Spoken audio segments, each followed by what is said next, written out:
What's going on, everybody? Zombies here again, and we are back with episode 21 of the Fighting Pit podcast.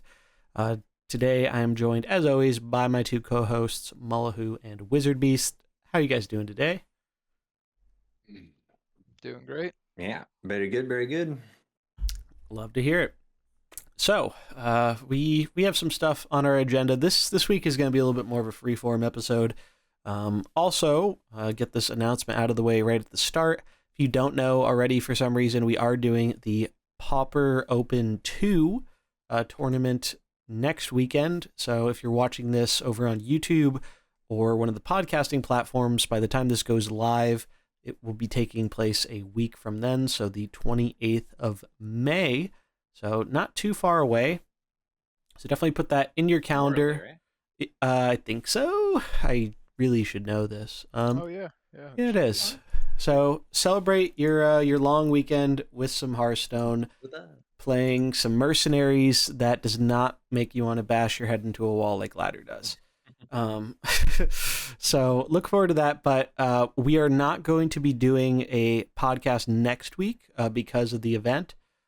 So basically, we're going to be focused on the event. It's going to be live streamed. We're all going to be involved with it. Should be a lot of fun.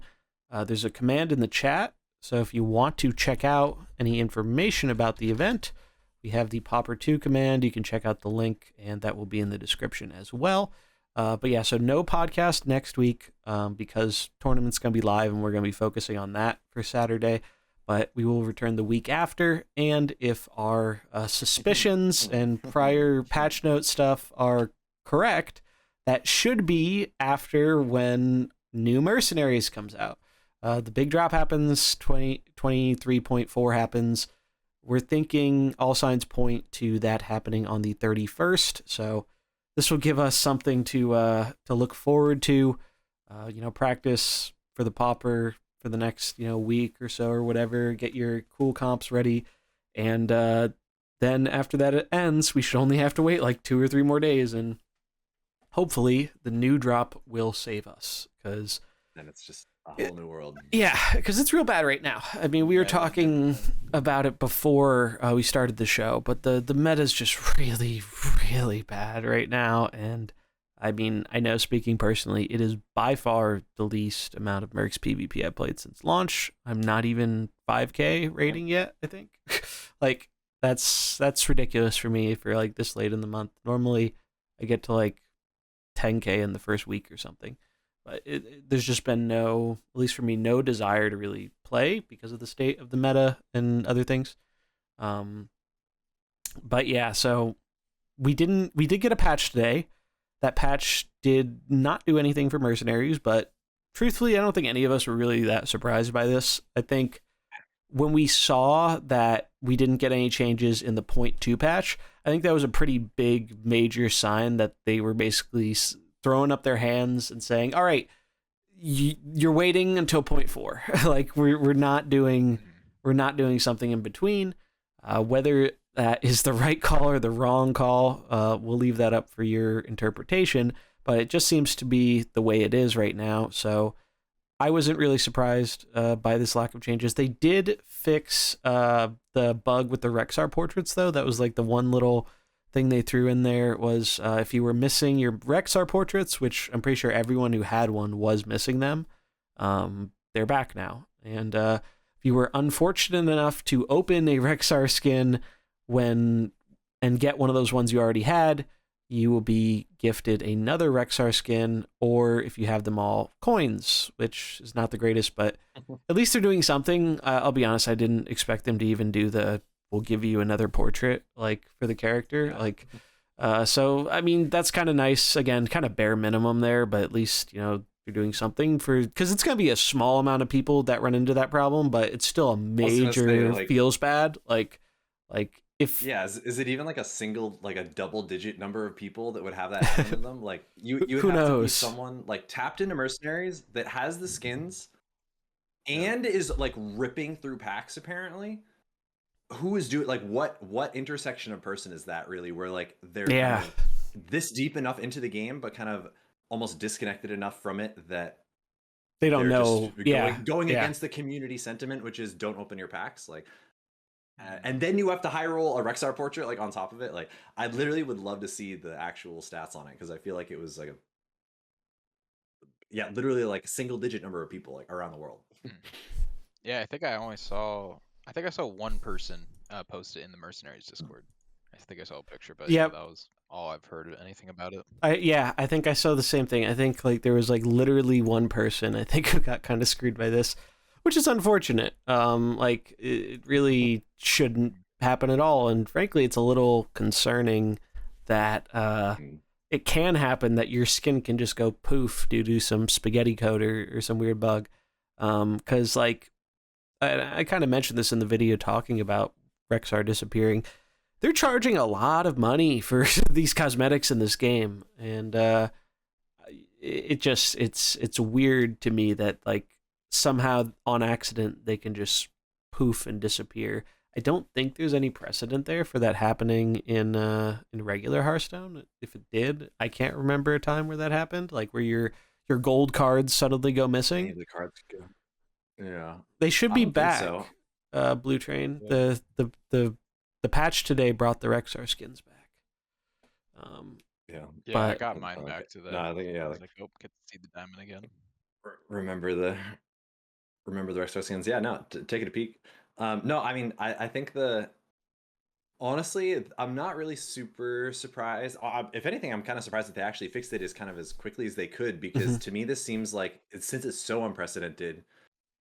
My first instinct when I heard that was like, and I just kind of assumed that it would maybe be mirrored on the dev side of just like, oh, oops.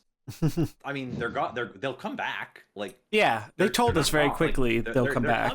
Like, so I almost think that they like props to them that they kind of got it out quickly enough in that way, because it's such a weird problem to have, but also like it only just like feels bad for the moment. Like you were kind of saying, like the fear of like, what does this maybe suggest about anything else? But it is a weird little like inconsequential kind of quote unquote problem. But there you go, Blue Train, you got him back. So cool. Nice. Yeah, I think they should be back for everybody at this point.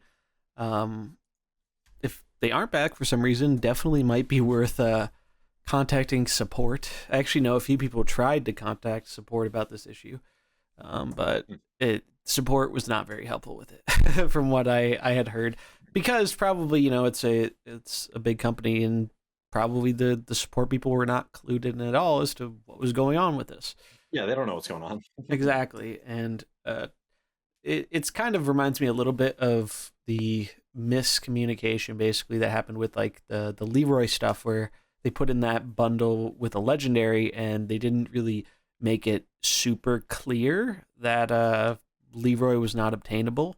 Like you kind of had to go out of your way to find that. So if you're just playing the game, just be like, all right, I'm missing one character. It's Leroy. He's a legendary. I get a legendary. I get Leroy. I know a few people who actually, who basically had that thought and then were pretty mad when they got a skin instead. Because especially if you're someone who does not care about skins, and there are a lot of people who they don't care about skins, and that's fine.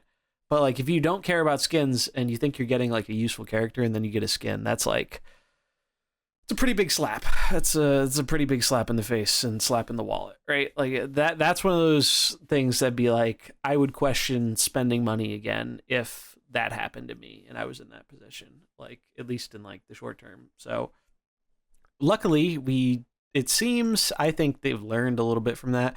And we know that and this is kind of why we theorize and kind of know when the new Mercs are coming. They specifically told us when the N'Zoth event ends, it ends into patch 23.4. And we know that is the Mercenaries patch. So we know the amount of time left because the event tells us. Now that's not bugged, because when it launched, it said just an hour, less than an hour, and it scared a couple people. But no, you do have more than an hour to complete your N'Zoth tasks. You have until the 31st of May is the deadline.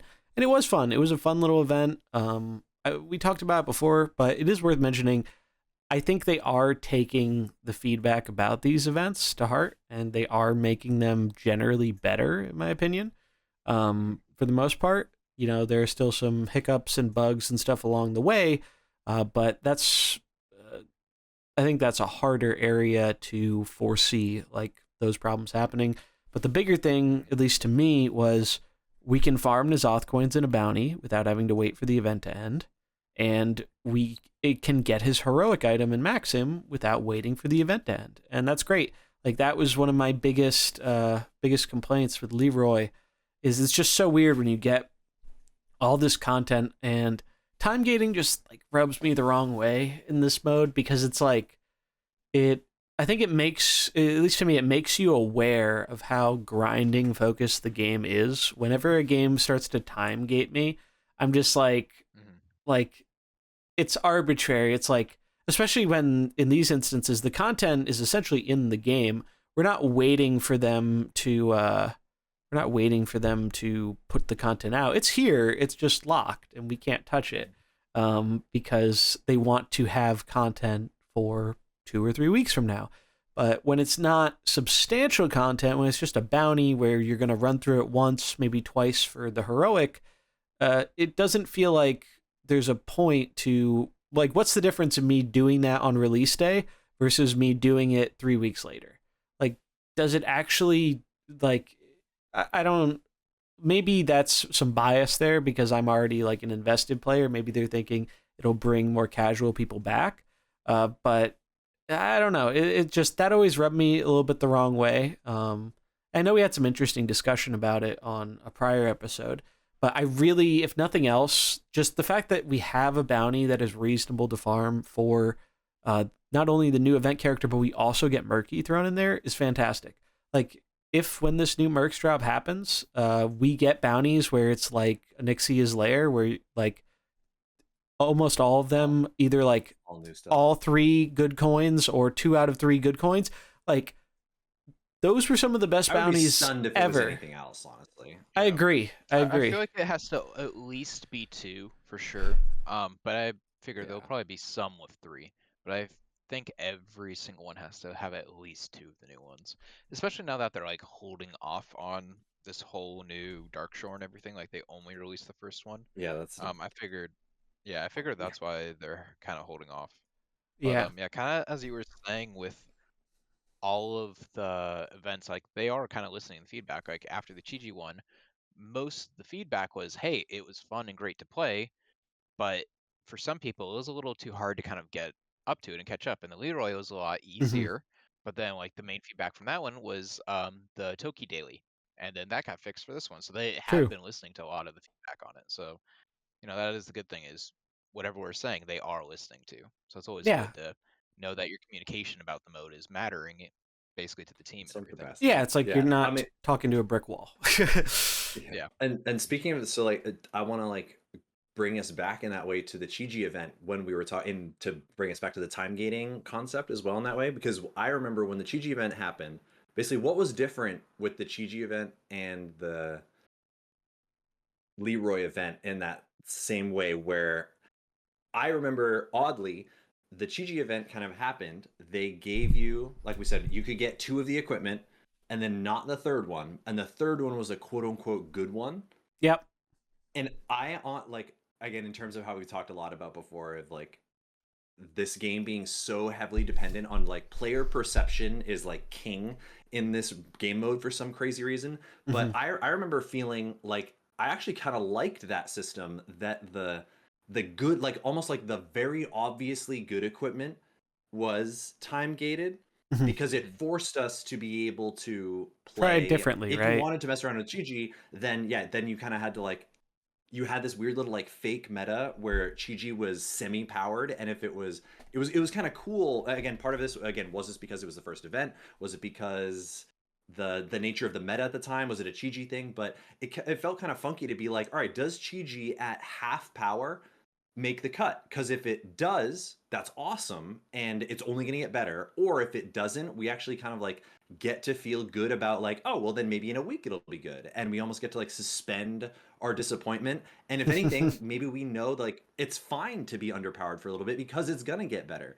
So I remember having like positive associations actually with parts of that event. What do you guys think was different, other than, again, Was it the fact that it wasn't really like the best equipment that was hidden in the same way? Was it a meta thing? Like, was Chi-Ji just in a good time where people were excited to play it, period? Was it because Chi-Ji was bugged?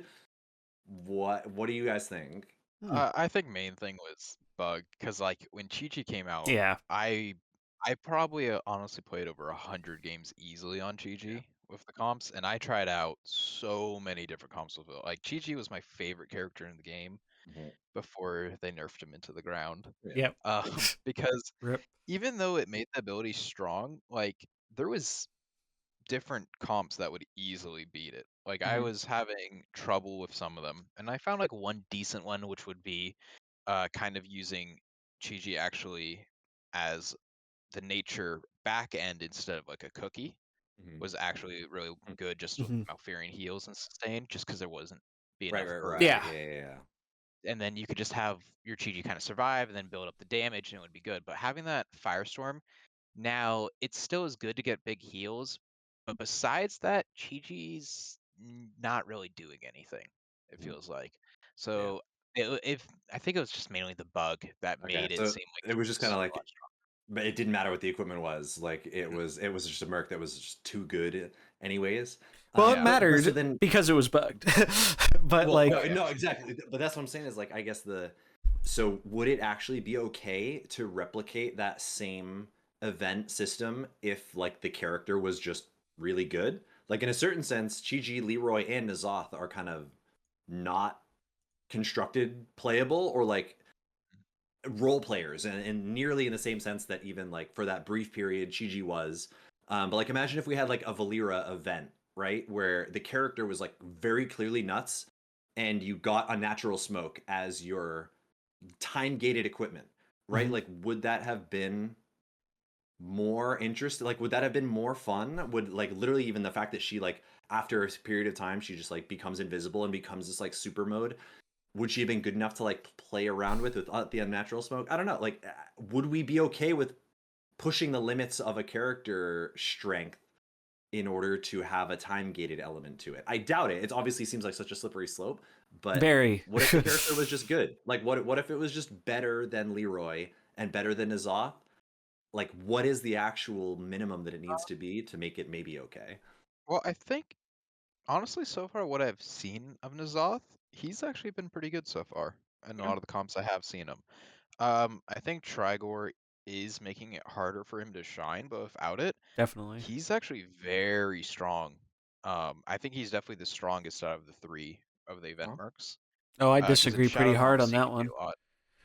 Oh, really? I'm yeah, like I'm not gonna stand for Mullahoo's Leroy slander. I mean, some people are gonna think maybe I missed it, but I'm on the copium, but he's good. Leroy is a good character, and I will die on the hill that he is better than the other two by a significant margin, at least relative to the current environment. And even before Trigor, though. Memed, like even before Trigor, Leroy was good, but I think the cool thing about Leroy is that one, he's good, he's powerful, but I think fair in a lot of ways. And it's like you kind of have to set him up. You're not usually leading with your Leroy. You're trying to really leverage his strengths of become really big, hit everything at 0 speed, and make the basically little mini Yogg go off in random order. And generally those are the times I've had the most success with him, like buffing him up with Tyrion from the start and then having him come in later, and this kind of touches on opening him. Definitely. But this touches on what you mentioned about the equipment.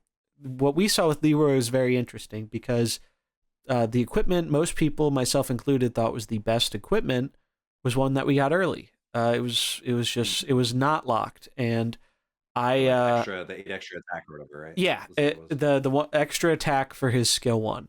And now the one that was locked was his ability where whenever a character dies, he gains, I think, 4 or 6 attack. It's some amount of attack. I think it might be 6. I'm not sure.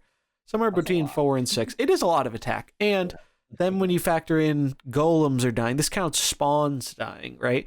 Like, triple attack is I was not a believer in it at first, but I had a few different people mention it to me, and then I tried it out, and it's like, holy crap, this this ability is actually pretty busted, and I think it actually might be his best equipment. And I didn't think that for the longest time, but like, especially in the current environment, there's just so much stuff that dies. It's like you just make a really big Leroy, and then if you make this gigantic Leroy, and then you can just press your zero speed, especially if you can make the Leroy big and get off the ability that makes him immune while attacking.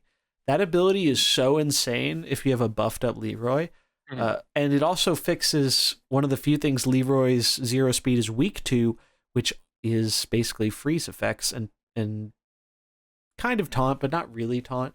More so freeze effects, because if you didn't know this, if you zero skill with Leroy or skill 3 with Leroy, and you hit, the order is random. It doesn't go left to right or anything. It's random who you hit into and when.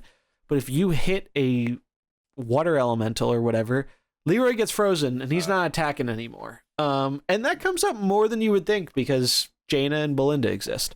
And it can actually be a pretty decent counter if you know your opponent is going to zero speed Leroy next turn, just throw down a water elemental, because if Leroy hits that first, you're screwed. But if you make him immune while attacking, he does not get frozen because no damage is being taken, so he doesn't get frozen. And I've had that come up before in PvP, surprisingly. So it's pretty interesting. That's cool. And I do think, I just wanted to put that out there. I'm a believer in Leroy. He's shown, like, he's pretty much, in my opinion, like the perfect event mercenary so far. Like, he's playable in PvP. He's an iconic character people are already familiar with, though I do wish we got the OG voice lines, but that's a minor thing. But he doesn't slot into everything. Like, it's not a smart play to throw Leroy in every comp under the sun, because he doesn't work to his full potential in every comp. He works in specific builds, and I think that's the way to do it. Whereas I think Chi-Ji was kind of lacking a specific build for it. It was just kind of propped up by that bug we were talking about, where it was applying more of the healing for the AoE for more damage. And then N'Zoth is kind of interesting, because I think N'Zoth suffers from the fact that just summons are still a relatively underpowered mechanic in relative to the power level of other things in Mercenaries. And on top of that, the Trigor meta has completely brought back Karen and Diablo, who hate summons to begin with, basically. So it's like, I think it's kind of like a double hitter, where they're just like, N'Zoth, he's not a bad character. He has some interesting moves, and there's definitely some potential with him. But in the current environment, it just feels like it is really hard to make a build that is focused around caring about your summons. And the only builds we see that do that are already some of the best builds in the game, because what comp cares about the summons more than your Trigor Kazaka's comps with Sylvanas on the bench? Like, that is the summon comp. And yeah, you could put N'Zoth in there, and I think somebody did and won some games with it, and I'll probably do that too. But it doesn't. It's kind of just like you're taking like a tier 1 deck and you're putting like a bad or a memey card in it to have fun, and that's totally cool. But like, end of the day, if you're trying to like win games or something, it's not a positive addition to that whatever comp. that is. I don't think. Two things I will say on that, though. The first thing that we didn't actually get wrong with the Trigor, with the Trigor interaction with N'Zoth, his minion is still invincible when the Trigor ability goes off. So it actually doesn't kill his minion. Yep. So that's weird. And then the Trigor, because it's inside the attack action. That's how like the other Trigors go off against each other. That's true, yeah. Attack action. So it actually doesn't kill it, which makes it actually really good whenever there's any like Trigor Valera. That's interesting. Because then it lives for the next turn. And then it messes up the Valera. Yeah, I've actually seen N'Zoth, and other people I've talked to, #1 counter right now to Trigor. Really? I've heard of and seen. Yeah, because and the best Trigor comp that I've actually seen that has been rising up that beats Trigor is Kazakus Diablo N'Zoth. Really? Oh, that's kind of interesting.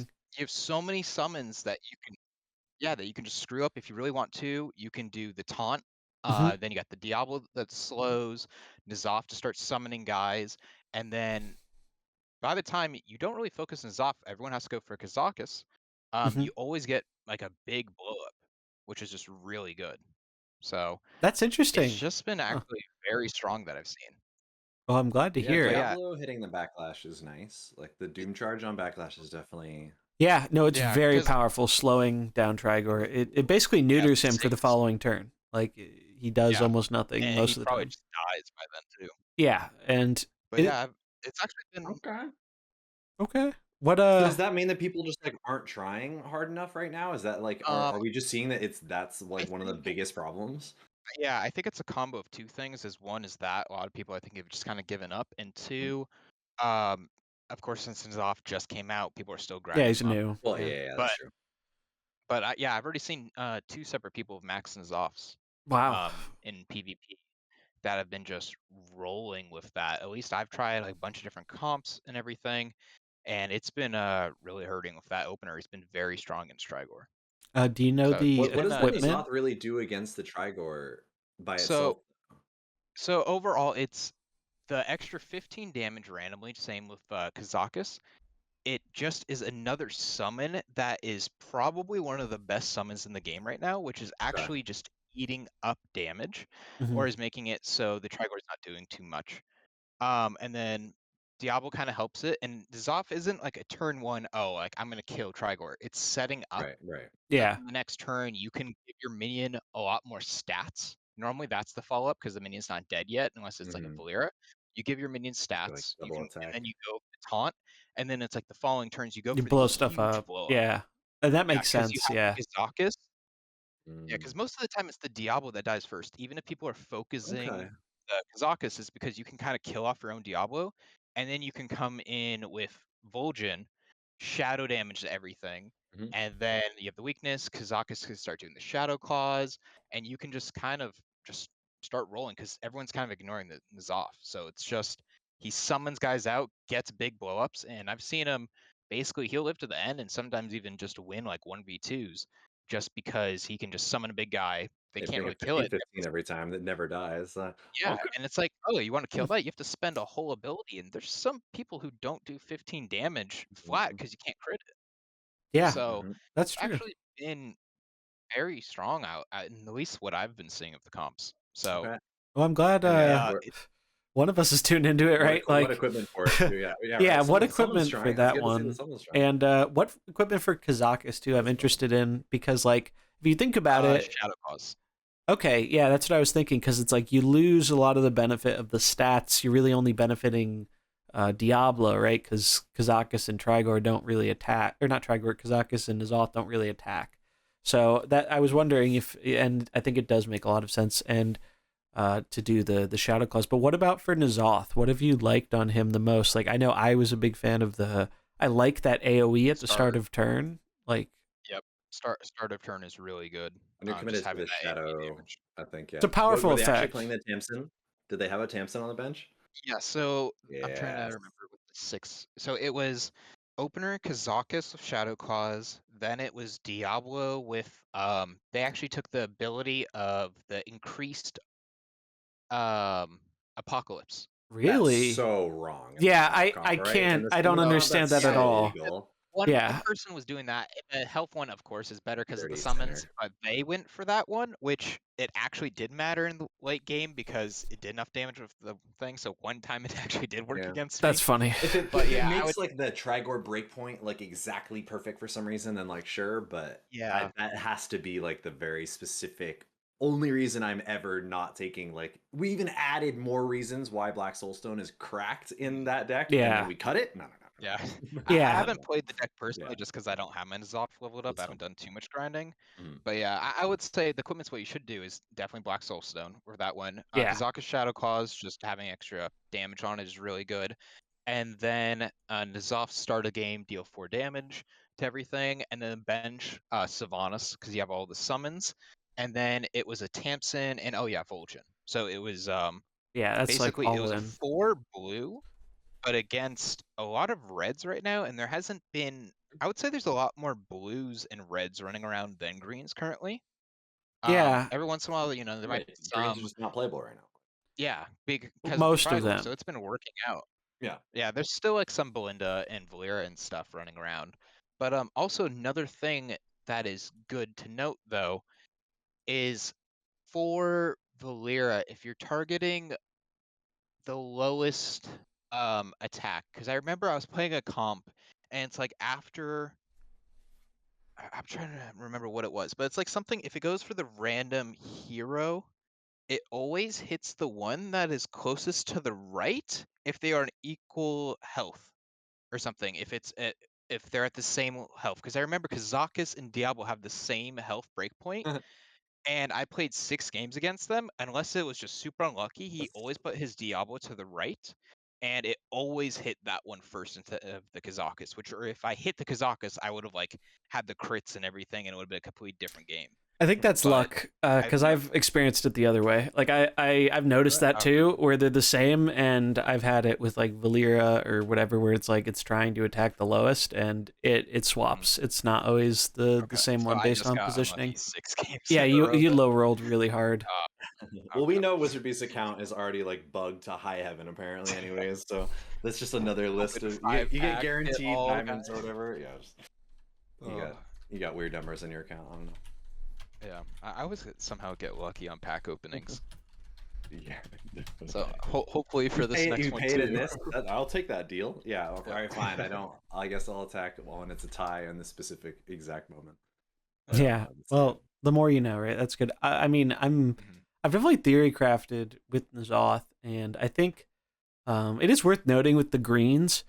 Not a ton of greens are seeing play, but I think an important distinction there is that the greens that do see play are incredibly powerful, which is why they're the only greens seeing play. Because if you're running a green, you need to be doing something against these powerful blues and reds, and you're focusing like Kazakus anyways, apparently too.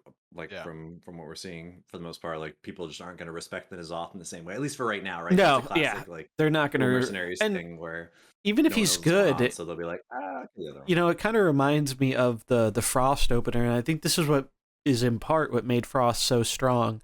You see Varden, Localar, Jaina open. Turn 1, your big decision is, am I killing this Jaina or popping this Jaina, or am I killing this Localar? Like, Varden isn't even on your radar, because those are the 2 characters that enable scaling and enable the comp to get out of hand. And potentially, again, I haven't played enough of it to really develop much of my own opinion in terms of PvP, but potentially with the shadow stuff, you're kind of saying a similar thing, right? Like, you're kind of saying, damned if you do, damned if you don't. If you ignore my Diablo to kill my Kazakus, well, then N'Zoth and then whatever comes in off the bench are going to do well. But if you focus the Diablo, then we get all the shadow stuff going. And so it kind of makes it, where these greens have to be of like a certain level to see play, and like Diablo by far top of the chart, and like I'm shocked honestly that they changed the equipment. Like Mullahoo said, that's got to be like a giga throw in a misclick. Well, it's called a misclick. PvE misclick, right? But you can't run a comp that focused on summons and not have like Diablo be your payoff, because we've already seen how absurd Diablo gets just with one Trigor. God forbid you're in a mirror, or not even a mirror, but a game where the opponent has one. Kazakus or whatever. 2 Kazakuses on the field. Like, do you know the amount of times I've seen an opponent like just go like spam their golems into my Diablo? 100 instantly. Yeah, and it's just like both Kazakuses do golems, both Diablos go to like 150 HP on turn 1 or something silly. And then you just keep doing it. Like, I had a game like that, I think, versus Rodri, where it was like we just grew our Diablos to over 200 HP. And they were like some of the last units. Have another option. Yeah. Like, what's your Diablo? If it's Diablo Kazakus, like what? You don't get to kill anything quickly. You just both sit there and just your Diablos just get huge. Like, did it come down to a bench thing more than anything? Kind of. It came down to the Diablos, but the bench also mattered a lot because they had a Sinestra bench, and I was having kind of a little bit of a hard time dealing with it. My way to deal with it was basically I had Sylvanas and they did not. But the game came down to, we both had big Diablos. They had Sinestra. I think I had 2 other units and Sylvanas, but Sylvanas was low, and I think both of my other units were... No, the other unit was low, Sylvanas was low, my Diablo was a bit higher HP than them, but I couldn't outlast... If my units died, I would just lose to Sinestra Diablo. So I had to like find a way. It ended up being a tie, actually, surprisingly, which you don't usually see a whole ton. I mean, a little bit more with Sylvanas. Well, I sniped down the classic Sylvanas tie. Like literally, like they both died. Not that the game ended. Yeah, but, no, like everybody died. Pretty much, like yeah, they didn't have Sylvanas. Sinestra was in their green spot, so I sniped the Sinestra, but I didn't have enough damage to one hit it. So I think I had to focus the Diablo first to get it like in range of the death rattle. So I had like 60 something damage, so it was a lot. And I was like, maybe my Diablo can get there, because then it dies, it hits the big Diablo, it deals a ton to the Sinestra. But it ended up being a tie somehow. It was a good game. If you want to check it out, it's the video where I'm fucking complaining about Trigor for 20 minutes or whatever. But it was an interesting game. That was one of the few situations in the Trigor meta where I felt like I actually had to think a little bit, at least in the late game. But like, I think how far we've fallen. The green thing is kind of showing what's happening with all this synergy, right? Like, I think that's why Trigor is so hard to target, because it's kind of a critical mass of synergy where if you leave Trigor alone, he's going to wreck your shit. But if you local but if you kill him, it's like, well, you didn't really stop the problem, because these other units are threatening, and now one of them gets a huge boost depending on what you swap in. That's why I think the Karen Vol'jin benches have been so good, because it gives you so much versatility. You get to decide, do I want to swap in the Vol'jin to just blow them up with the Shadow Claws, Shadow Damage stuff, or do I swap in Karen to speed up and get a Diablo AoE? And both of those are very good and very quick plays. And it's just totally, I mean, we talked about it for a while. Karen Diablo totally disappeared for a while, and now they're back in full force. Those Mercs never got any worse. It's all about the context, though. And Trigor completely changed the context of the meta. And it just so happens that these characters synergize with him super duper well, even though there's not any kind of... there's no hoops you have to jump through for this synergy, right? You don't have to satisfy a requirement. Happens, yeah. It's not beasts. It's not... And like Mullahoo said in a previous episode, the fact that you get to dictate like kind of how the Trigor is hitting by it triggering off your own attacks, I think is like the biggest problem with this. So like strong. Backlash, it should be a defensive ability. And it would still be good. It just wouldn't be S tier meta warping good. Like, I don't want Trigor to go back to being a useless character. I think generally, if we look at all the changes they did, the majority of the changes were actually very good and positive, even if some of them were a little weird. But this one change not being good, the level of which it is not good is so high above everything else. Because like not good. Yeah, like we've had broken stuff in Mercenaries, right? Like there's I don't think anyone who played with Valyria for more than 2 weeks or a month and was like, yeah, this is a fair character. This is a very well balanced character. Like even your most biggest Valyria defenders probably aren't going to be saying that. And I know because I was one of them. But the thing with it is, it's just like, at least then there was more I felt you could do about it, even if we didn't always have direct counters. And it never, and this is why I really liked Mercenaries so much, the meta felt like it was always evolving, and the pacing of release definitely helped with that a little bit, but it felt like we had a great cycle of new Mercs come out. That first week and a half, maybe 2 weeks, people are grinding up the characters. Then they start to see play. People will figure out like a good strategy or 2 or 3. And then once those catch on, people start coming up with, counters a few days or a week later. And it kind of worked very nice and neatly inside a month, where it felt like just as the things were starting to get like more figured out, it would just be like thrown up in the air again because we got some new characters that totally changed stuff. And I know that wasn't everybody's favorite release cycle because there are a lot of people who felt like they could not keep up with it. And I totally understand that view as someone who's put way more time into this game than any person probably should. Like, I totally understand why, for probably the majority of players, this different release cycle is better. But it's not without its problems. And see, yeah, exactly, we haven't really seen it yet. Like, that's we're kind of just in limbo, waiting for it to prove itself. Exactly, and that's why I haven't been as harsh about this, I guess, as I could have been. Right, like I definitely have some strong opinions about how the meta's been and whatnot, but like I'm trying to give them a fair shake of I'm not going to write this off as a purely negative thing until I actually experience like you can't judge it until we see what these new big drops are because we've never gotten that. Like there's just no precedent for it. So this could be the worst it ever gets, right? Like it could be all downhill from here. It could be so hard. But like we don't know. We'll know soon, hopefully.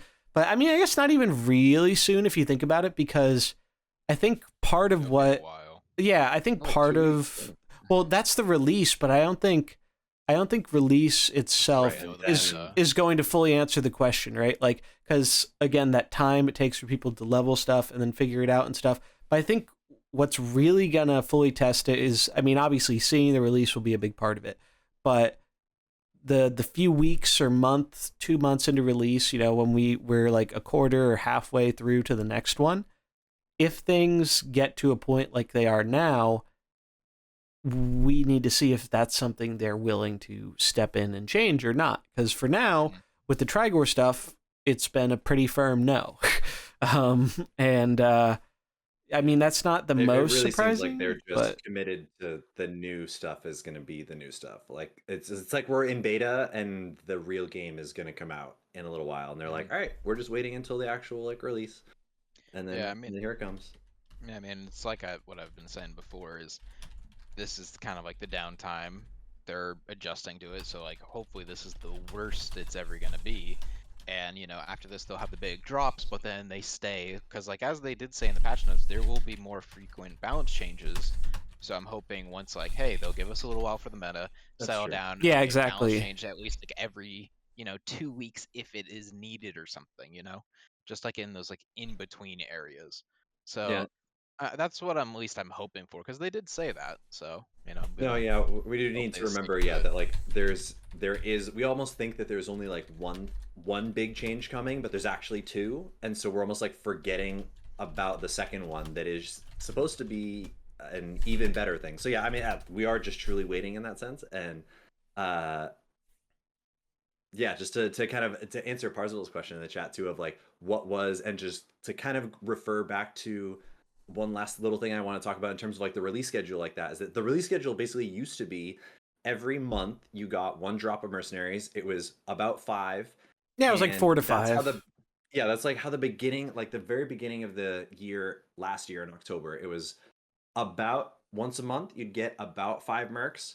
It was a little rocky at first because Valera got kind of nasty, but then there was like this super perfect sweet spot right in the beginning of 2022, where that same release schedule was like basically 5 Mercs a month, and it was so good for like 3 months straight. And then the bounty stuff, or like the events started happening, and then they started changing like so many things, and then we got 7 it was the new Mercs, year, which is all of a sudden too many. And then so like it went from 4 to 5 Mercs in a month to 7 Mercs. Now that like pushed the limit, kind of scared a lot of people, and then they started changing everything. So there was this like brief, it was a couple months or whatever, or maybe like 2 months or something like that, but it was that old release schedule was honestly, as far as I was concerned, the best it was. And then they almost like, we have to see the reality, but it's almost as if they might be over adjusting too much to some of the complaints, again, how we were kind of talking about, like they are listening, they are kind of catching up several months later. Is this the over adjustment response to like the end of last year or something, like of Lyra. I don't know. So we really kind of just have to see what happens with this 20 new mercenaries. But I would kind of, again, without seeing anything new, there were times when the once a month 5 mercs worked and I think wasn't unbearable. And imagine if we had the changes like having an actual bounty spot that has 3 of the coins for it. Like we didn't have those things. So like there are quality of life changes that we did get, but then we continue to change stuff. It's like a classic just like fluke or like a classic problem in science to like change 2 variables at once. Like, you just your data doesn't make sense if you change 2 things at once. And so we'll see. We'll see. You know, that's literally, I'm glad you said the science thing, because that's literally, as soon as you said that, I was just like, you know, when you're experimenting and trying to find a result on something, you need a like control, right? And then you take one specific element of that control and you mess with it and you compare and see, because you can't accurately draw a conclusion if you're editing 2, 3, 4, 5 things at the same time, because any one of those individual things could be the positive thing that resonated players or the negative thing that put players off. And you can't isolate that information when you're adjusting so many variables at once. And I think this is one of those changes that comes with live service, or one of the challenges, rather, that comes with live service, because Hearthstone's not without its problems, especially in terms of like bugs and stuff in the last few years. That being said, looking at a lot of other live service games, varying from AAA big success to smaller, Hearthstone really does do one of the best, I think, approaches towards like live service games. Like there are a few times where I think they sometimes miss the mark on balance stuff or whatnot and let it go a little bit longer than it should. But I think they've gotten a lot better about that. And especially if you played since the launch, it's not even remotely comparable to what it was at launch. Like go sit through 6 months of Undertaker Hunter, and then come play regular Hearthstone, where you'll get a balance patch in like a month at the latest or something, like if not in like 2 weeks. Like it's changed so much and changed for the better. But this kind of brings back something we've talked about with Mercenaries for a long time, and it feels like Mercenaries is almost its own whole game, in that it's relearning a lot of the mistakes that base Hearthstone already solved. And that's very confusing to me, and it still is confusing to me why it's like you can't, at least with other games, if you're like making a comparison, you're comparing to another product from another company and whatnot, and that can be hard to do. It becomes a lot easier to compare when you're comparing to a game in the same client. And I think the most obvious comparison here is with Dust, right? People have talked about excess coins and all that, and it's like, this is a system that was solved literally on launch in base Hearthstone. It's, oh, you have more resources than you can use? Here is a resource you can use to get other things you need. And people have come up with like 5 different ways you could apply something like that to Mercenaries. The most popular was like, a rarity coin, legendary coins or whatever, where it just has a legendary symbol, an epic symbol, and you can choose where you want to redeem that. You can still have specific coins. Specific coins can be fine. But like that, just a change like that, where if you somehow like, instead of getting, let's say, 10, 15 coins from a pack for a legendary, let's say if you had all the legendaries maxed, what if that gave you 15 legendary coins? So at least that way you could kind of stockpile your coins and be like, oh, hey, a new release is coming out. I have all these legendary coins, but realistically with these bigger drops, I don't care how much you farm, it's going to be unlikely that that you can have enough to like fully max a character or whatever. So I don't think there'd be that big of a problem with it, because they've shown us, this is the part that really gets me and I don't understand. They've shown us they're totally willing for this game to be completely free to play accessible, and I would actually argue it is more free to play friendly in terms of like maxing out a full collection than base Hearthstone is. If you want to, like, now more than ever too. Exactly. Like Mercenaries, just like brief history, it's also the most free to play friendly right now, I would say. Yeah, it's just you know, it's you can do everything for free. It's just time consuming is the main thing. And you can't skip it's that. time versus money in a way. But that's the thing. So It's almost not even like He doesn't do that much. exactly. It helps at the start. Only in the start, generally. That's the main thing. I experienced that firsthand. For like players like us who have been playing from the start, oh, we got all of these, but you got to remember when you open a pack in the beginning, no matter what you get, it is useful until you have a bunch of them starting to get max. Packs actually are still very useful in the beginning for getting just even random coins for people. Same with the task early on too. Those random coins from a task 13 of Antonitis, and you're just like, oh, hey, it's actually useful. I get to use that to upgrade. So it's honestly, it's not as high in a sense as it could be in standard, because like Dust and I can use it on whatever. But still, it's just a little bit, I guess, off. I think it's also more about like player agency and decision making in terms of if you have Dust or resources in standard, you are in control of how those resources are generally spent. Now, you can't control your pack RNG. Like Mercenaries, you kind of have to work with what you're given, but you can, like on my EU account, right? I have 2 wild decks that I play there for gold to try and build up this Mercenaries free account, and they're pretty budget. It's like Mech Mage and Inner Fire Priest. But basically, I had a handful of cards from playing a little bit on EU in the past. I disenchanted a bunch of useless garbage, and I got myself 2 very playable, maybe like tier 2 decks, tier 1, tier 2 decks. And now I can play the game. And now, don't get me wrong, Constructed has its own problem in that it can get very expensive if you're someone like me who enjoys playing a wide variety of things. If you like playing all 10 classes with all different decks and cards, yeah, it's probably going to add up in terms of gold or money spent, but that's true of almost any card game, right? Hearthstone's not really an exception there. But in Mercenaries, it just feels like so much of that agency is removed, and even playing on EU, you're right, packs do matter more, but to me, I've found, even though I have no max characters on EU, I still found packs to be kind of a feel bad. Aside from it's great, you're guaranteed to get like all the rares and everything. I really, really dislike the random nature of it because, like, since I'm playing free to play, I have a more limited collection. I got lucky with Valera, so I've been using her and Kazakus and stuff. But I want their coins. Like, those are the coins that I'm going for because I'm trying to build up my initial farming comp. And there's just, outside of tasks, there's no really easy way to do that, especially when you don't have a dedicated farming comp to grind bounties. Like, it's kind of makeshift. And it just gets very, it gets frustrating to me. Like, I'm getting all these coins for characters that I don't really intend to use anytime soon. And like, yeah, it helps in the long run, but it doesn't help with my enjoyment of the game in the short term, which is what is going to keep you playing. And also, after doing tasks on an account with mostly max stuff, it is so fucking painful to do it with characters that have low level skills. Tasks are so much harder when you do not have characters, not even fully maxed, but like even just to level 3 with abilities. Like, holy shit, some of these things are they just take 2 to 3 times the time.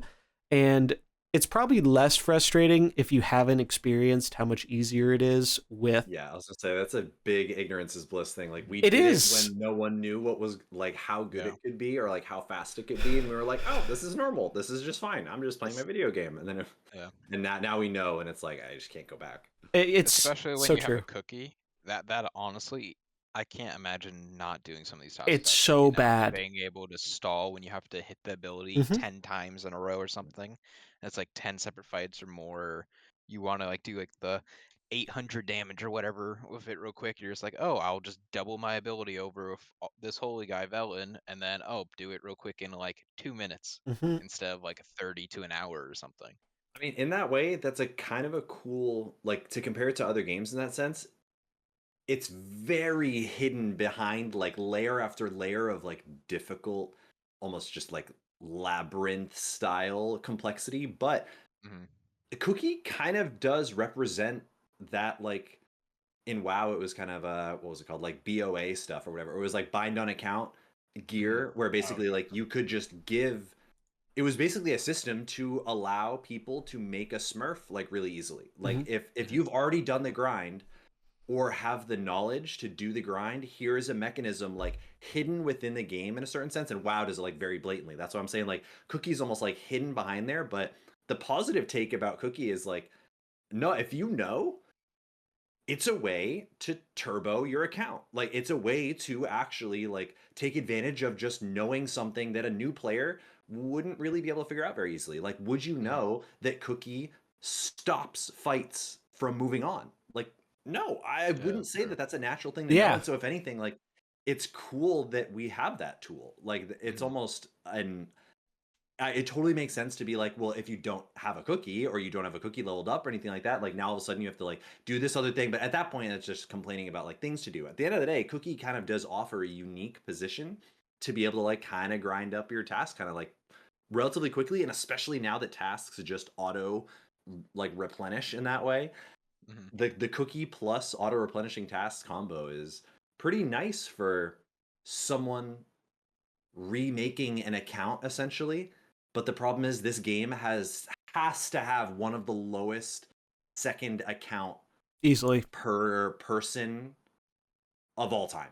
Like I actually can't think of another game that would be more like restrictive in terms of people being like, nope, I did it once, that is enough, thank you very much. Like what is even close? What is even close? And can you imagine now when there's going to be a 20 mercenary drop of how long it'll take to max all those, and if people want to do it on a second account?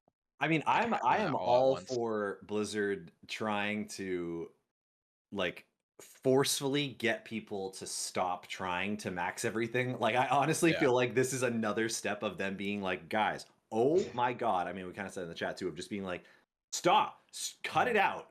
Like I know that you guys can, but like please stop. And like they can't ask nicely. They almost have to like force us to not. That's why that's in a way that's part of what I was talking about with the Chi-Chi task or the Chi-Chi event, where it was like the dev team literally said like, stop. We are going to stop you from grinding so hard. Like literally just chill. And now in this case, they're kind of doing a different version of that where instead they're dumping like too much and being like, all right, what about this approach? What if we literally just like inundate you with stuff? Will you realize that like you just got to pick and choose?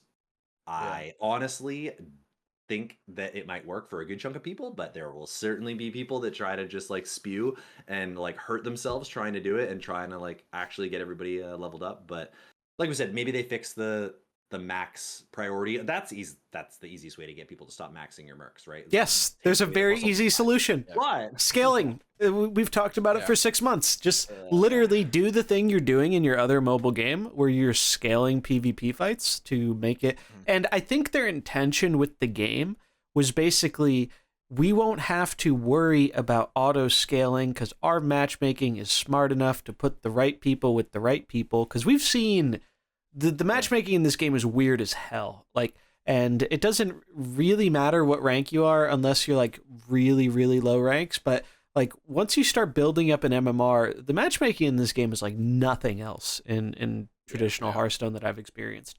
And I think that was there was an intention there to be, well, instead of us leveling the playing field and auto scaling or whatever, we want the game to be about people leveling up the characters. And a great point someone brought up to me that I'm like positive, and we're going to ask this if we ever get an interview. I'm positive this changed during development. If you notice, no, not even that.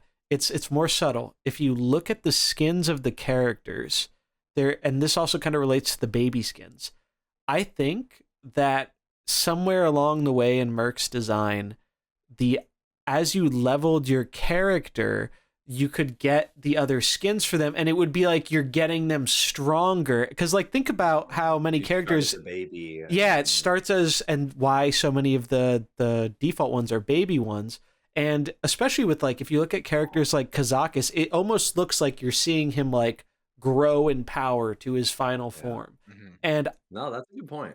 Yeah. So I thought about that. I was like, it would not surprise me at all if the game was actually drastically different and got changed kind of a little bit midway or later on, because it was in development for a while. And so they decided the skins would be more of their monetization, so they put them in packs instead of it being like, oh, you level up your character and they grow. And because I feel like if they had a system like that, I don't think they would have had the same leveling system with coins, because you don't really feel like your character is getting that much more powerful when you're going from level 1 to level 30. I mean, it does a little bit if you're playing a melee character, but if you're playing a character that uses non-melee abilities, being level 1 versus level 30 almost matters not at all, because if you have level 1 skills, it doesn't make a difference.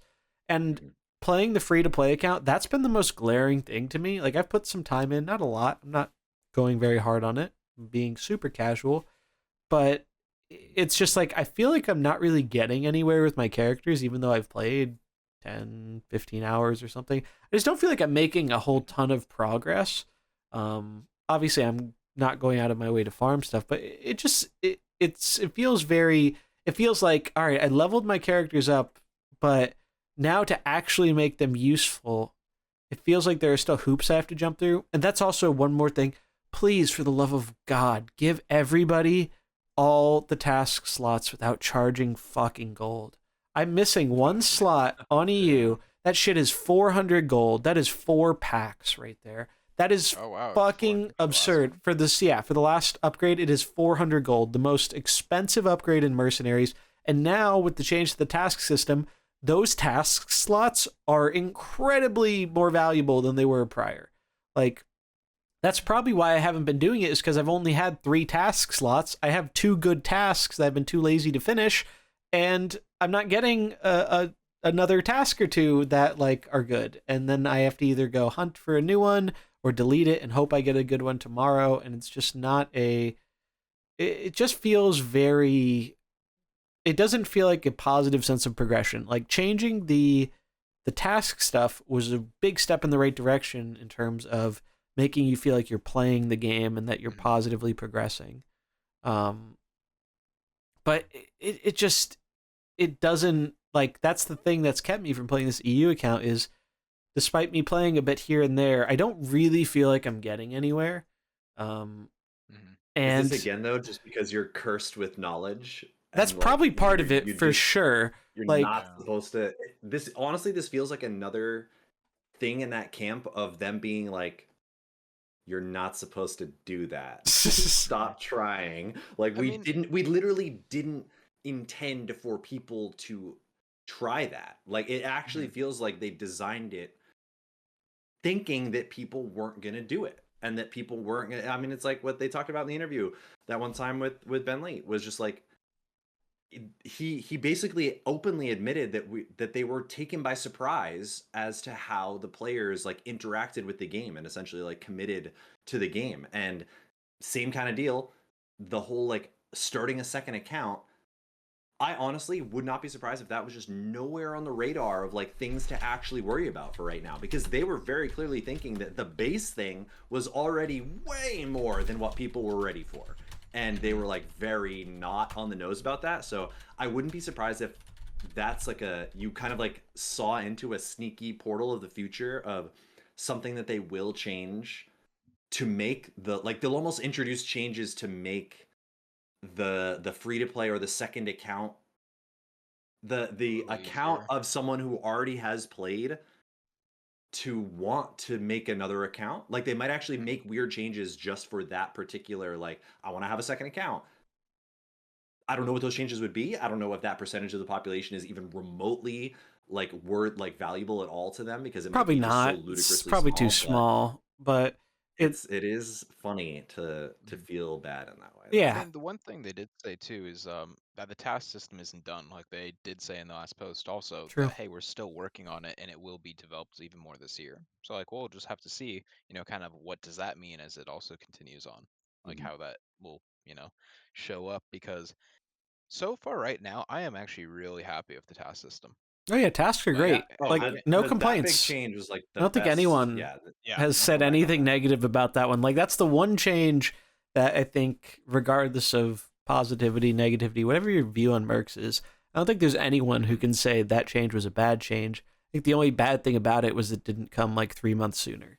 Like that's really it. Like if that change, you know what would have made such a big difference, and it's a topic I'll probably go into another time because I don't want to go fully down the rabbit hole. Imagine, just close your eyes and imagine a world where Air Elemental gets nerfed and the following week they make this change.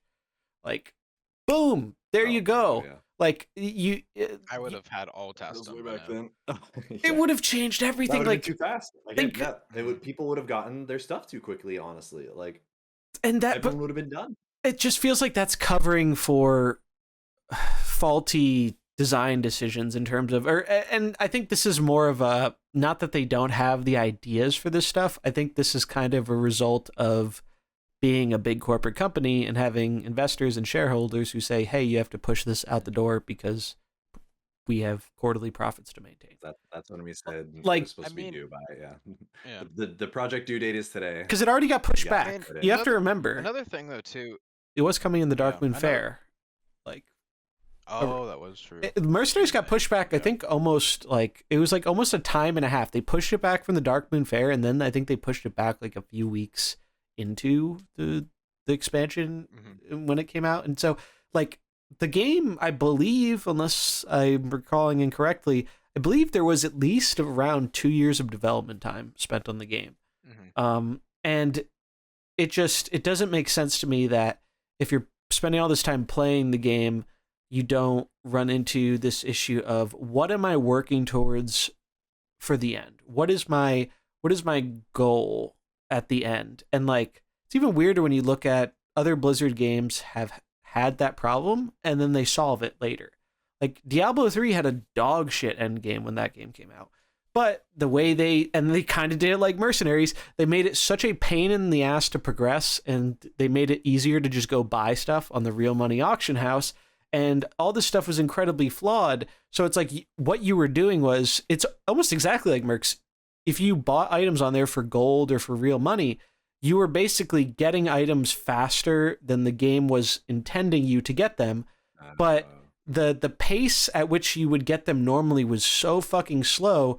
It was, the whole game was the journey, not the destination. And that's kind of the problem in Mercenaries. It's all about the journey. And that's why I've had fun with the EU account. It's like, sometimes it's fun not having max stuff because you have to think about different solutions. Like, it's not all negatives, but there needs to be at least one positive for the people that do care about maxing stuff.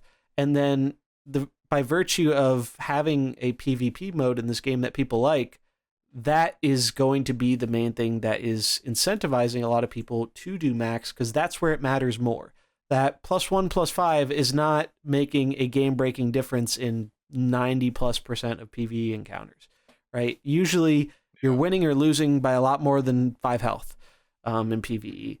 And it's just, like, I've played so many different games, and I've seen this problem before, and I think it is something they are going to fix, but they really need to give us something, because that's just how, I mean, I've said this to a bunch of people.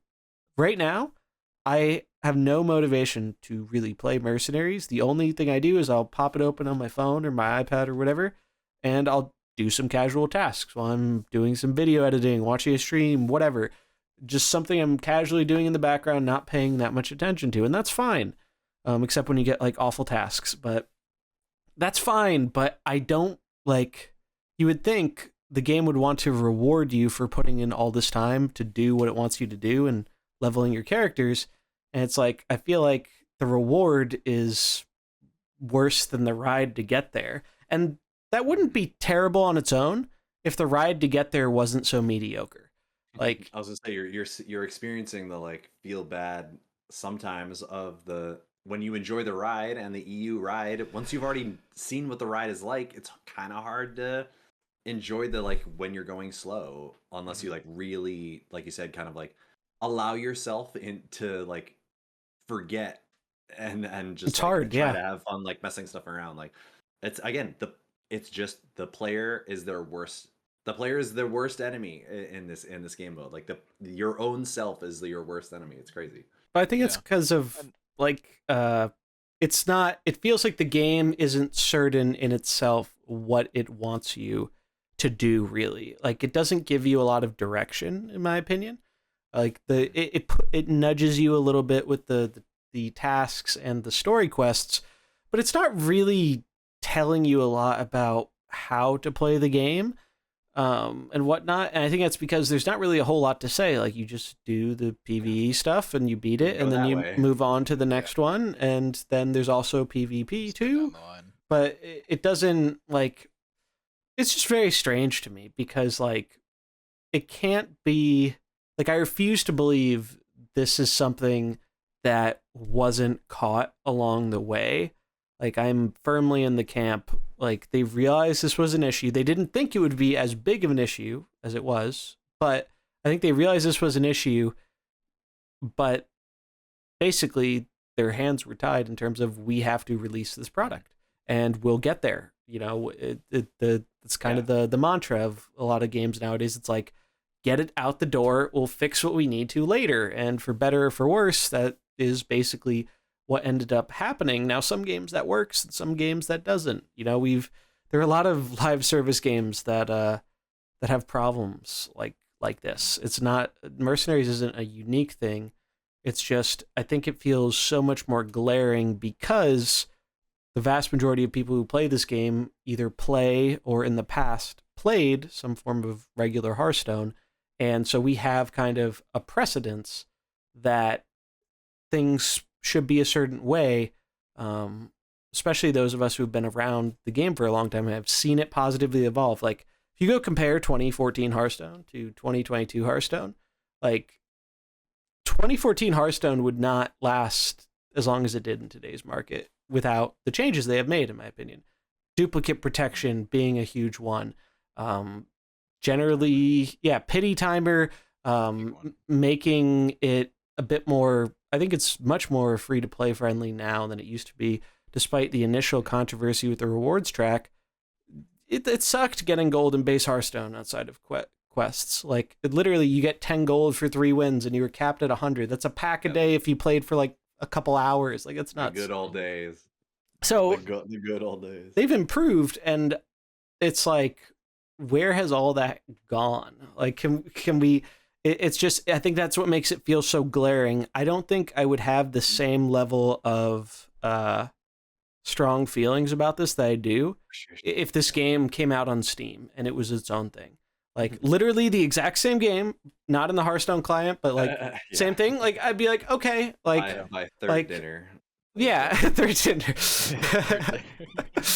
But yeah, like, it's just, that's one of those things. And when you're trying to, and I really do think they thought it was going to be more of a hit with people than it was on launch. Like, because if you go back and watch that marketing stuff, man, like, they really thought, like, they had that, like, that, I'm convinced they thought this was the next Battlegrounds. They fully admit. They sold it like production value for that. Remember, they made the whole entire, like, area of, like, a whole tavern for the announcement. It was like, a lot. A lot of stuff with the portal of Diablo. Yeah, it was a lot setting it up. No, I honestly think we kind of touched on it earlier, though, of that, like, I think if there's anything that's, like, unique about, again, all of this is just obviously speculation. We'd love to be able to get, we'll have to continue to follow up on an interview kind of thing, but I think if anything, the potentially unique part about, again, our projected theoretical development cycle for this game was, like we were talking about with the baby portraits and stuff, that Occam's razor style, it's likely that this game was just a completely different game until, like, months before it was actually, like, that's what the delay so clearly seems to layer on to, like, we have an idea for a game, we built it up, like, basically all the way, and then after, in a relatively large amount of investment, realized, like, almost like game-breaking things about the design, and then had to majorly shift stuff right at the end and then ship it. And that's why we saw so many typos and so many weird, just, like, pictures not being right, and just, like, things that were just, the task bugs. Like, it looked hastily. There were, like, these hastily made elements that don't line, like you said. If they were just on Steam, you'd be like, okay, yeah, that makes sense. But, like, from Hearthstone, it doesn't feel like that. But if you had to defend it in any kind of way, it really feels as if they probably literally had a completely different game in many aspects of the game, even in like May when it came out in October. Like I honestly, again, will we ever know? I don't know, but that to me, I think is just, if there's anything unique about the fact that it's like, oh, we'll fix it later style, it's that most games that like we'll fix it later, we're still supposed to be the same thing the entire time, I would argue. Yeah. Like it's not like they actually get like hardcore shifted halfway through. So I don't know, we'll see. But I think we might have touched on it a little bit. Yeah. So a couple things I do want to say about that, a little bit in its defense. And one part I don't know about for sure is right after the game did come out, they did announce about a month after, I think it was kind of like right before like the whole winter break, that they're dedicating a whole new team to this. So, everything could have kind of changed. It could have been, I think it was originally just a couple people in the Hearthstone team that were working on this at the same time. It wasn't just, oh, hey, dedicated, you people are on Mercenaries now. So it was kind of like, hey, I'm going to go work on this for a little bit, and kind of like everyone has their input. Because that's when they said, we're as Blizzard making a Mercenaries team now.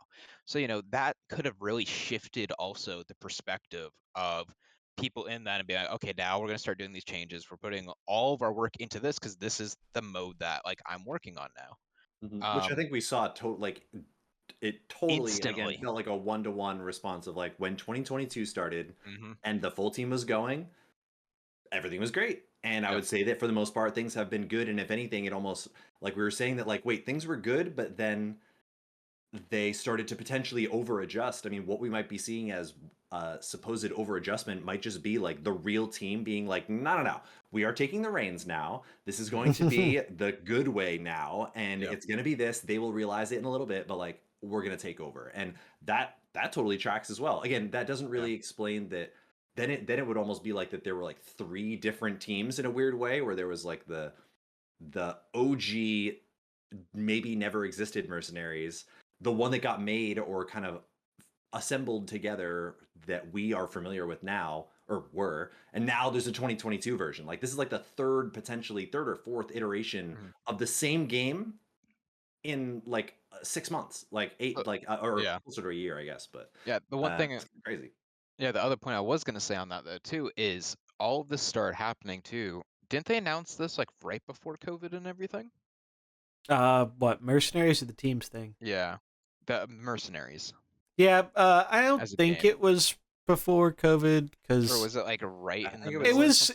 You know what it was? On, I'm pretty sure it was in their yearly roadmap, like I believe of 2021, so like early 2021. So that would be like right kind of at the beginning of all that. So I definitely see that. I think one thing that is worth mentioning about the team thing is I think it gets a little confused because we're still missing a lot of information there. From my understanding, they do have a dedicated team of people focused on Mercenaries. Like, no question about that. We don't know how many people, though. A team could be 2 or 3 people. A team could be 10 people. We don't know. But I do have a little bit of, I guess, like information. We do see some of the devs around once in a blue moon, and one of them popped into one of the tournaments I was doing a little while ago. I think it was one of the drafts. I don't remember. But they talked about the fact that they worked on Mercenaries, and they were actually responsible for designing a Merc and some of the other stuff. But I don't know. I don't think they were a part of the dedicated Mercenaries team. I could be wrong about that. But it sounded like they worked on other stuff in the game too. So I think it's important to acknowledge, even though there is a team, there still is that element of Hearthstone is a big game. There are over 100 people working on it. You're going to just be pulling from different people because, maybe what one person specializes in is applicable to Constructed, to Battlegrounds, to Mercenaries. Like, it applies to multiple modes. And I think they really are doing a pretty concentrated effort to refine that. And I think it's still in the process, but we're like getting somewhere. And you can kind of see this in how we have a person kind of responsible for the modes section now, and Wild falling under that umbrella too. Like we're seeing some restructuring, how they're having, Celestian focus on like quality of life stuff. And they talked about how this year they want to improve the client. Like they want to, like, they're like, we're happy with what Hearthstone is. We're happy with all the stuff we've made. We just want to make what we have better. We want to polish it. We want to make it shine. And I think everyone was happy to hear that because, especially in recent years, like bugs falling through the cracks and all that stuff have become more common. And just generally, I think that's a great approach for them to make. But I do think it is important to remember when we are talking about like a dedicated team, we don't know how many people that dedicated team is. So it could be a lot, it could be a little. And it's still, even with the team, I think that they're still kind of in a process of this. It's not like all figured out. Like they have these dedicated teams, but they still have people who work on the other modes and all this stuff. So I think that's one of those things we'll see improve over time. But yeah, for the time being, I just think it's worth noting that I think they are still pulling people from other aspects of the game to work on it, which is, in my opinion, a good thing. Like the Merc they designed was actually one of my favorite ones in Long Jin. And so it was cool getting to, right. And this is something why I love to see sometime in the future, like a little bit more open communication from like literally anyone involved with the project, because it just would go a long way. And we're seeing more of that now in other formats. We saw today with the patch notes, Gallon did a great breakdown of their kind of logic on why they changed things, why they buffed things. It was like a 20 tweet long thread, and it provided some really good insight. That's the kind of stuff I almost wish was in the patch notes, or at least like a footnote in the patch notes, because like it's so great to get it to see their perspective, right? To like kind of see it through their eyes, and because we can theorize all day. I mean, we're on a podcast, for fuck's sake, right? Like that's like half of what podcasts are. It's like talking about possible things. But we've seen improvement with that in Standard. We've seen it in Battlegrounds too. They just did I think like the lead for Battlegrounds came out and talked about how they deal with balancing for high level versus low level, and how they have to kind of juggle those two things because they're trying to appeal to both those players. We even saw in the small amount of duels patch notes we got, Tiburak was talking about his kind of thought process, and it's easy to take this stuff for granted, for sure, because none of these people have to do any of this. It's not in their job description. I guarantee you they're not getting paid for it. It's all because they care about the game and they like interacting with the community, which we're very grateful to have, like developers that are that passionate.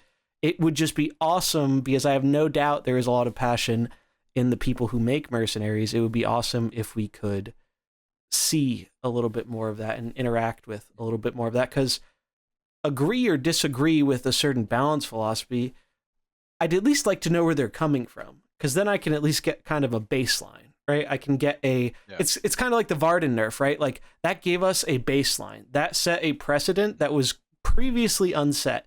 And the fact that we got that little bit of insight from, shout out to Charles, like that was awesome. And I really do appreciate like the stuff he does give us, because it may not be all the time, but he's been doing great with, but he does great. Localar like and Deathwing. It's really, he did it for Localar, he did it for Deathwing, he did it for the Varden nerf, and that's awesome. Yep. Like that's the type of stuff I would love to see just a little bit more of, like anything.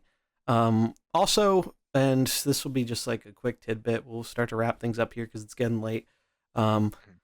But one other thing, and we did see Alkali kind of mention this a little while ago about possible doing more creator reveal stuff for a bunch of different modes. But she did mention, they did the art thing for Mercenaries. We had our own Mullahoo here reveal some cool art. And she did mention they want to do stuff like that for Mercenaries again. So I don't think it's going to happen, but I'm going to cross my fingers, and maybe they'll do that for this big Mercs drop. I mean, they kind of transitioned from not doing much at all in terms of pre-release kind of teasing stuff with Battlegrounds into actually pumping a lot into it with creator reveals and stuff. Like there were a ton for this Naga patch. There was like 3 or 4 days, and very structured too. Yeah, and it was right by the patch, so it was great. It wasn't like the old Hearthstone reveals where we would get card reveals and then there'd be like a weird 2-week gap before we got the final reveal, and then the set a week later, and it just kind of killed the hype a bit. But with this, it's like they're showing us all this cool new stuff, and then boom, it's available like a few days later. Yeah. And that's like the 1-2 punch. Like, you get people while they're still interested and invested. And that's just something I think is an important thing to do. And, you know, there aren't that many of us, if we're being real. Like, I could probably count the amount of people who are still creating Mercenaries content on 1 to 2 hands max. Like, there have been a large number of people who have stepped away from the game, not because they don't enjoy the game, but because it's just not very sustainable to produce content for it in the current state that the game is in, especially relative to its popularity and player base. And it sucks because there's some great players. Like, I remember from the beginning, Martin was one of like the best players. He was so good. I loved watching that dude play and getting his insights. I mean, Dallas, for example, like, Dallas still plays, but he hasn't been doing the streaming stuff as much and whatnot, because it's a lot to create content for this game. And especially when you enjoy the game and it's like you want to pump out content on a new release, like, you have to grind like a motherfucker. And you can't even, like, I could have a cool grand to blow on this game, and I'd be better setting that money on fire generally, because it's going to do almost nothing to help me actually get the progression. And so it forces you to grind, and you're limiting your audience very heavily when you do that, because you're basically saying, if you value your time and you aren't willing to put up with this grind, but you like other aspects of it, well, you can kind of go fuck yourself. And I think that message has been received. I mean, this is a player perception thing, but this is kind of what happens when it's not clear. When the game and the creators of the game aren't really giving you much of a direction to go in, people are going to just figure it out for themselves, because how else is it going to happen? Like, and I'm sure a lot of people don't even like think that deeply into it, right? Like, maybe I'm overanalyzing it a bit, but it's just a very, I hope we see more reveals and stuff. I don't think it's going to happen for this reveal season, but it would not surprise me if it happens in the next 1 or 2.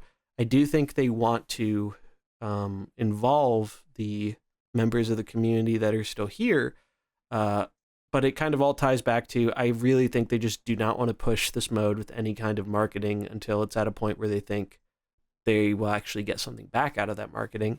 And we're just really not at that point right now with the state of the game. It's just not there. Like, yes, has it gotten a lot better? Sure. But you also have to factor in, if people didn't play at launch, they don't really realize it's gotten better. That's just their baseline. Like, we had someone in the chat before talking about, what did the old release cycle used to be like? Like, if you don't know, like, it's like, how do you know that things got better or things got worse if you don't have that context, right? Context is everything. Yeah. So it's really, it's an interesting thing to think about, but, you know, if they do creator reveals, I imagine we got to be pretty high up on that list, because it's a pretty short list. Yeah, right. Especially, I mean, if they're literally again going to be giving us like 20 mercenaries, something like that, like, I wouldn't even be surprised that they might literally, like, we don't have any open really like communication with whatever like the new like order of people that is working on mercenaries like that. So it kind of feels like maybe once we get all the mercenaries dropped, and then they kind of like let us know what's going on a little bit more, and they let us know like who's even on the team, then maybe we'll start getting stuff. But yeah, right now, like you're saying, it feels like there are a few of us in that sense, and it's kind of a very intentional radio static right now. Like you said, if you're coming to look at mercenaries right now, it doesn't look good. The meta is kind of wonky, that we haven't really heard anything in a while. We're waiting on new stuff, right? Like, it really does feel like the end game still weighs out. Yeah, just like they've committed to basically just saying like, the real game will be soon. Like, we're not even really worried about the people that are hanging around right now, because the enfranchised players have, through whatever degrees of torture you want to describe it as, they've hung on. There are people, I think, that like, even hanging by a thread, all of the nonsense, that people are hanging on. And like, how many times have we said just like, like the next one's the last straw, I'm sure. Yep. And then okay, the last one, I was just kidding about the last one. There were at least one more straw. Okay, 2 final more straws. Yep. But no so more true. than 4. It's very true. Like, so it's very on a accurate. certain level, I think the Hearthstone people have said, like, the community has said, what's up? We see you. Like, we will probably, the people that will be here will be here. The new people vastly outnumber the people that have already played the game. So when you're crunching the numbers, it probably feels fine to just kind of like sit on their heels a little bit until it truly starts rolling. Yeah, and honestly, I think that's in a way a good thing. Just take a break, set it back a little bit, get what you need to get done, and have it completely done and ready to go for, this big new drop coming out.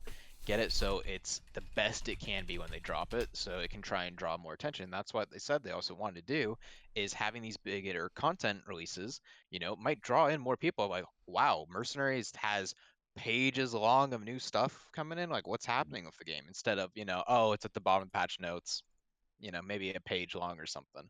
Yeah. So, because when this new Mercenaries come out, it's going to be like 10 pages, 12 pages long. Just for the Mercs alone. Yeah, honestly, this might be the first time where we actually get a completely separate, like, they might start doing mode-specific patch notes or something like that. Maybe it's actually, like, I could totally see that there are weird, like, whether it's localization or whatever it is, that, like, it's really beneficial to have it all in one document. But yeah, this is going to be the goofiest length patch notes just ever, especially if that it's also a mini set or any amount of real news on any of the other modes too. It's got to be a mini set. Like, a tone. 0.4 is always a mini set, pretty much, as far as I'm aware, looking back. And it's also kind of interesting because they just shook up the standard meta a ton with 17 buffs and 3 nerfs or something. Yeah. So it's like, no, it does feel weirdly kind of soon for another like mini set. Again, I haven't been playing much standard by any means, but like thinking kind of quickly, it feels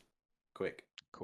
Yeah, but if we look at the timetable, what's it? So the patch that brought us the bullshit that is Trigor was April 5th.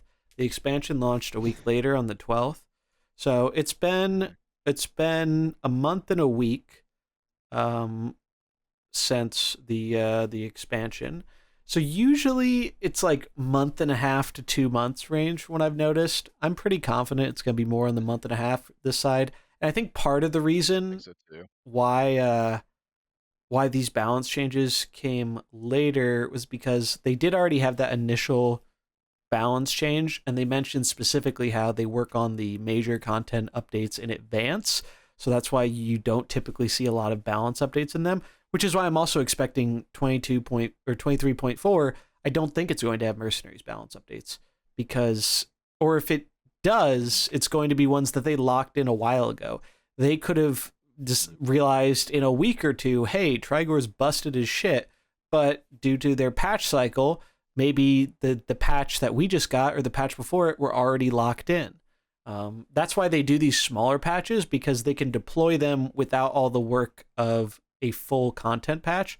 Like, for example, phones, right? Mobile is a big part of the game. Don't you guys have phones? And so, like, with the update today, I didn't have to go to the App Store for a new update. The update published in game, and I just downloaded 20 megabytes, and I was good to go.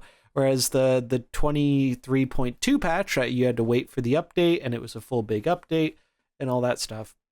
So I do think because they have that, they're kind of okay with taking things a bit slower on Mercs. I think that's one of those things they could have decided like 3 weeks ago, like, hey, yeah, we should probably change this. But we won't see that until the patch, if we see that at all. It's just very... it's why I think, like, if this patch that we got this week was coming next week, I would be convinced we would not be getting the mini set on the 31st and 0.4 on the 31st, because it would just be too soon. They do not patch the game twice in a week. It just doesn't happen. That's like really lightning speed fast. The only time I've seen something like that happen is like the Galakron Shaman that was busted in half for like Demon Hunter on launch or something. Like, they typically do not do that unless it's like an emergency circumstance. So when they said, hey, we're announcing patch news on Thursday, and that makes it kind of sound like the patch is coming the following week, it was like, uh-oh, that got me a little concerned, because it was like, are they going to push back the mercenary stuff? And then they're like, nope, miscommunication, patch is actually coming same day, Thursday. And once I saw that, I was like, okay, we're getting it. We got the patch this week. That gives us a full week and a half till 31st. Like, I think I'm convinced. Like, if it doesn't happen, you're going to see some surprised Pikachu faces, because I really would be surprised if it does not happen then. Yeah, And just kind of like there's gonna be so much stuff too. Yeah, it's like saying like the Nazoth kind of on the 31st too, how we were saying earlier, how it ends and everything. So then, yeah, just as you were saying, yeah, there's gonna be a ton of stuff with it coming. So I think, yeah, 31st. So the Nazoth event specifically, the Nazoth event ends on the 31st. Yeah, and they said the wording is the bigger thing. Yeah, it's I don't know the exact wording, but basically they were saying when the Nazoth event ends, it will be on 23.4 because he will be into packs. Yes, it literally it says basically there won't be a gap as there was in Chi exactly and Leroy, right as it goes, because before there would be the gap and like literally like, oh, okay, event's over, okay, he's still not in packs, okay, now there's a patch later. Now it's saying don't worry, the event is going to run all the way until they go into packs, which will be in the next patch, which is the 0.4 that's coming. Yeah, and in previous stuff, so all the way to when they said stuff like that, they worded it differently and said these will be added in the next major patch. Whereas now they decided not to word it that way. They decided to say, hey, it's coming with the following patch when the event ends. And that, again, I think that's going into potentially, it might be a little bit too soon, so maybe not, but that could be feedback, right? Like, I was very vocal about the fact that I think it is terrible the way the events were currently set up, like with locking people out of getting a character. I know it's a common thing in gacha games, but I think Blizzard is riding that line between being a gacha and not being a gacha very, very carefully. Because I'll tell you right now, I don't think there's any gacha in existence that is, I'm no means an expert, but that is kind of as free to play friendly as Mercenaries is, because you don't have to spend a dime in this game, and I encourage most people to not. If I didn't enjoy the skins, I probably wouldn't spend like any money in this mode. It's purely a cosmetic thing for me most of the time. I'm never spending money on the game and expecting progression to happen, generally, other than, I guess, building the collection. And even that, comparing it to other gachas and mobile games like in that genre have such a terrible problem with, like, they price everything so crazy high that most people go free to play, and then the game gets paid for by people who decide to whale out and drop a couple grand or whatever. And it feels like they were trying to do that with Mercs, with the portraits. It's like that was the trade-off. Like, everyone can get everything for free and can get it relatively easy, like easier than other things in Hearthstone. But if you like the skins, or if you want to speed up the process, you're going to be, throwing out some cold hard cash, and it's not going to be cheap. And it kind of makes sense. I mean, I'm all for games monetizing their cosmetics over monetizing progression. But it just feels, I don't know, it feels like it's trying to be a gacha in some ways, while not in others. And it goes back to what we spent a bunch of time talking about before, kind of an identity crisis where it's not made clear. Like, I don't think Blizzard has ever mentioned the word gacha, like nowhere at all. They clearly have gone out of their way to not use that word, because there is often a negative connotation to that word. And they kind of want to avoid that, but it's undeniably the same kind of game that they are making in a lot of ways, or at least that's what it's similar to in the genre. So it's really weird. I think the biggest thing, the game mode has a very clear identity crisis, and until that is solved and communicated, I think it's going to still have these kind of problems we've talked about, even if we do see minor improvements along the way. I think that is like the big thing. You gotta sit down and say, what do we want this game to be, and how do we communicate that to the player base? Like that's really, to me, the next big step. Or at least, what speed do we want the players to go at? Like, I'm almost okay with them committing to, like, we know our identity, but the problem really is, like, people don't want that.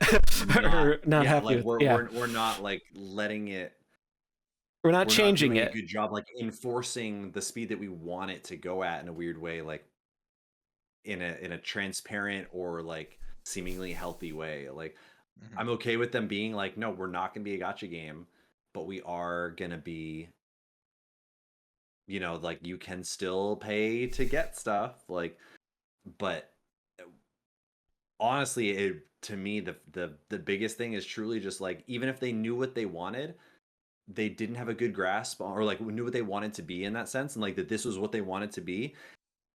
The player speed was just like one of the biggest problems, and they didn't. It seems as if they need to either solve that on their end, or, like you said, then change your identity in some way. But like one or the other, I would say. At least I would just add, like, normalize the speed so that the devs are okay with the player speed, or somehow finagle an identity that involves, like you said, either just secondary resource, duplicate protection, things where you can actually spend the money and it works. So you could argue they did that in the beginning, though, with the air elemental nerf.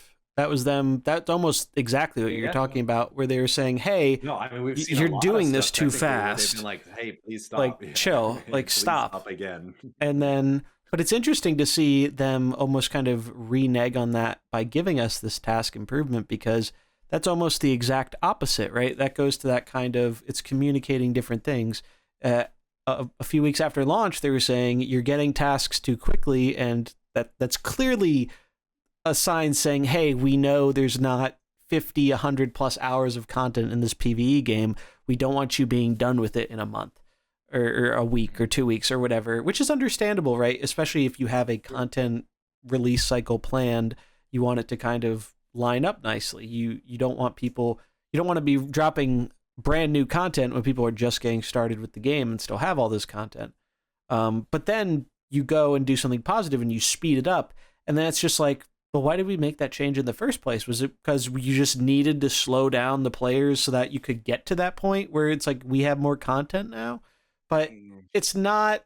I mean, the 1.1 stuff was just like, I think from their perspective, they probably were thinking like, yeah, like, okay, unfortunately, it ends up like slowing down the game for the players, but like, that's not why we were fixing it. That was just like, if we don't fix this, everyone just ends up like camping. You look at their spreadsheets of like, where are people playing on your game, and it's just like everyone at the beginning, like, why? Like, no, that's not how we want it. And so then they change it to like actually get people to just spread out and play the game. But again, every single problem is just like tied into all these other problems, and seem as if they're changing two variables at once, or then think that they are only changing one thing, and we feel as if it's two. And yeah, it's just, no matter what, it's an unenviable position to try to figure this out, considering the state that that they've kind of had to work with every now and then. Yeah, it's complicated. I'm sure we will talk about it more in the future, but we've already gone a little bit longer than I was expecting us to go today. But it's good. We've had some really good discussion, and I think this was kind of fun going in with a more free-form structure. We didn't really plan this out. This has just been kind of an organic conversation about the mode. And I think it's covered some really good points, and we'll probably talk about it more in the future, but we do want to wrap things up here. But yeah, really important stuff. I think that the game identity and conveying that identity are definitely two of the things that are at, like, the core of the issue with the game. And so if we see stuff that kind of helps with that, with the next big release and the next few, whatever stuff they do in the next like year, like, I know for me, that's kind of like my baseline was, all right, I'll give this a year. I want to see where this game goes in 1 year's time span.